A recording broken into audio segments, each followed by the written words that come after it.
le sud de l'Espagne. Ils sont en train de construire des bunkers pour survivre après 2012. Donc je pense c'est absurde.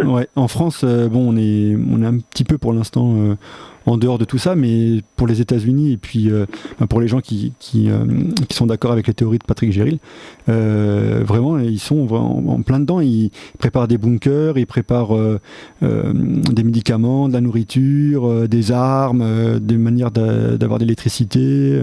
Enfin voilà, ils se préparent quoi. C'est deux fois absurde. Parce que le ciment armé dont le bunker est fait, j'ai vu construire la ligne Maginot, eh bien, ça ne résisterait pas à une catastrophe cosmique. Et il est très possible qu'après une vraie catastrophe, on n'aura plus d'oxygène sur notre planète. Il n'y en a plus sur Mars non plus. Et puis, tout bouge. Il y aura une fin à notre planète. Peut-être dans 1 milliard d'années, ou peut-être avant ou après. En fait, si c'est... il peut y avoir plusieurs causes pour que la planète ait des problèmes, mais si c'est par rapport à la survie du Soleil, c'est simplement quand le Soleil aura épuisé toutes ses réserves d'hydrogène, c'est aussi simple que ça. Bon, ça on estime à 4 milliards d'années. Oui, c'est quelque chose comme ça, oui. Oui, on a le temps encore. On existe depuis 4 milliards d'années. Et puis, de toute manière, ce qui m'amuse maintenant, parce que, comme je viens de le dire, moi je suis très vieux, on sait très bien que la mort va être prochaine. Et après, ça nous arrivera à tous. Alors un peu plus tôt, un peu plus tard, que ça peut bien faire, du moment que c'est confortable. Oui. Et je dis ça en rigolant, mais ce qui est amusant, c'est que la plupart des gens ne pensent jamais que leur vie n'est pas pour toujours. Elle est très limitée dans le temps. On a tous, encore quelques années à vivre et puis on s'en va. Et c'est ce qui fait que chaque jour qui passe, il faut bien en profiter selon ses moyens. Par exemple, de téléphoner à Radio Anguin. T'as bien raison. C'est un plaisir de vous parler. Oui, je suis d'accord avec vous parce que moi je travaille effectivement par rapport à mes e-books. Bon, j'ai plusieurs choses. Hein. Là, je suis en train d'écrire, de finir plutôt un e-book politique. Après, je suis en train d'écrire un thriller aussi. Quelle idée, juste une parenthèse, politique, dans quelle direction? Alors c'est un e-book, j'ai déjà le titre, ça s'appelle Vacances politiques, et le but de l'e-book est de retracer les mois de vacances, donc juillet-août, des politiques, en faisant une sorte de... un peu comme un blog en fait, en indiquant chaque jour ce qu'ils ont fait, etc., comment ça a évolué. Et ce qui est intéressant en fait, c'est ça prend beaucoup de temps parce que ça veut dire que chaque jour il faut trouver les informations sur les politiques et les mettre dans l'e-book. Mais ce que j'ai trouvé intéressant, c'est qu'en fait, quand vous relisez ça quelques mois après, comme les choses ont évolué, etc., aussi bien les discours, etc., vous voyez vraiment les différences. Vous prenez par exemple aujourd'hui, je vais noter, M. Sarkozy a fait ça, Mme Royal a fait ça, etc. Et si on en reparle dans 3 mois, avec l'évolution des choses, on se rend compte que c'est assez marrant en fait de voir cette évolution. Les sondages sont pas forcément les mêmes. Vous voyez, c'est l'évolution, quoi. Et cette évolution accélère à une vitesse dont la plupart des gens ne se rendent pas compte. On vit en très peu de temps. Moi, j'estime que j'ai vécu 2 siècles. Pourquoi? J'ai vu les biplans, j'ai vu le début de l'aviation, et j'ai pris le Concorde pour mettre 3h30 pour aller à Washington. Eh bien, c'est fantastique. Là, tout à l'heure, j'ai vu à ma télévision interviewer le président de ceux qui font les puces, très gros, une des plus grosses boîtes informatiques. Oui. Les puces des cartes bleues. Non, qui font ah merde. Il y a quel.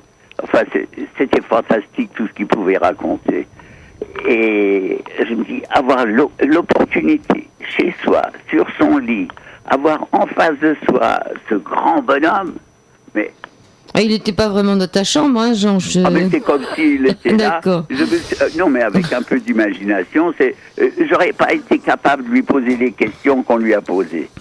L'intervieweur est nettement meilleur que moi. Mais c'est fantastique l'époque à laquelle on vit. Oui, elle est fantastique dans un sens, elle est aussi dangereuse dans un autre. C'est toujours dangereux. Mm. Tout est dangereux. Et les époques précédentes étaient aussi très dangereuses. Des batailles de Napoléon, 40 000 morts dans la journée. C'est pas mal. Ouais, c'est vrai. Et pas d'antibiotiques, ni d'anesthésie. Et tout ça, je l'ai vu. J'ai vu arriver les antibiotiques en 44. C'est pour ça, on parle toujours des catastrophes, tout ce qui va mal. Faut voir ce qui va bien. Mm. Et puis là, de vous entendre, de pouvoir se parler. Je suis dans la cave. T'es dans la cave, là. Déjà dans le bunker. Non. Attends, bah, c'est on a dit les 2012, Jean, on n'a pas dit tout de suite, hein, tu peux sortir.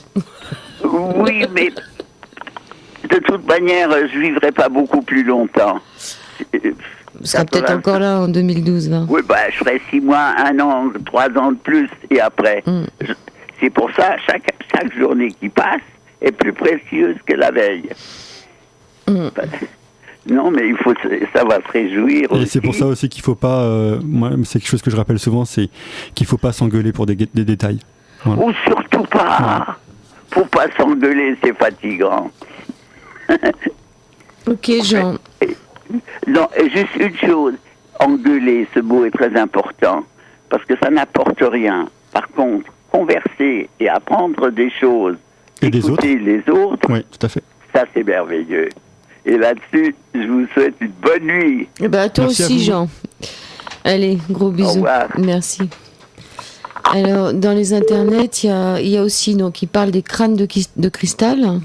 Oui, ben, on peut en parler. Je vais juste retrouver mes notes sur le sujet. Il parle du CERN. Il parle de la météorite, astéroïde, comète, planète, Nibiru. Nibiru aussi, on peut en parler, il n'y a pas de problème. Ou la méga éruption volcanique, la tempête solaire, etc., etc. Juste le temps que je retrouve mes notes. Parce que alors mon e-book fait 152 pages, donc déjà, c'est. Voilà. Pas Et mal. puis. Le crâne de cristal. Et puis ce soir, j'ai ramené au moins, je sais pas, au moins une trentaine de pages, dont la moitié en anglais. Donc voilà, c'est le temps que je retrouve tout ça. Alors, Ces crânes de cristal là, qui sont disséminés un petit peu partout sur la planète. Il faudrait en retrouver un certain nombre, les aligner pour je ne sais quoi, il va nous le dire. oui, je vais vous le dire. J'aurai le temps de retrouver dans mes quasiment 200 pages.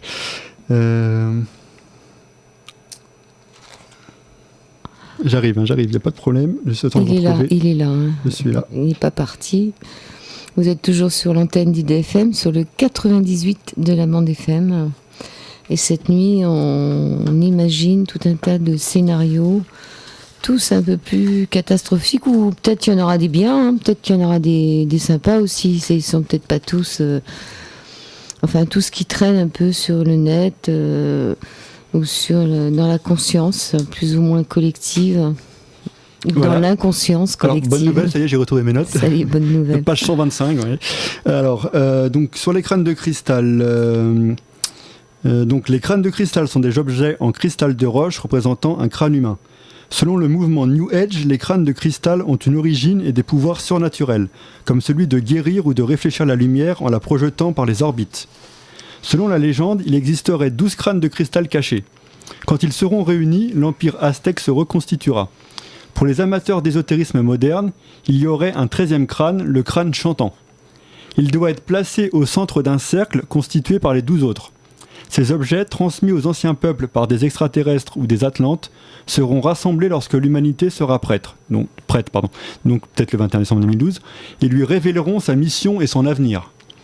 Il existe une théorie disant que les crânes de cristal seraient des sortes de bases de données contenant une infinité d'informations, en particulier sur les origines de l'humanité et son destin, ainsi que les réponses à plusieurs grands mystères de la vie et de l'univers. Donc je vais juste parler de la légende amérindienne. Donc la légende amérindienne est la suivante. Au commencement, il existait 12 mondes, où une vie humaine était présente. La Terre était appelée la planète des enfants. Les 11 autres mondes ont rassemblé leurs connaissances dans une sorte d'ordinateur holographique, les 13 crânes de cristal, puis les ont amenés sur la Terre afin de transmettre la connaissance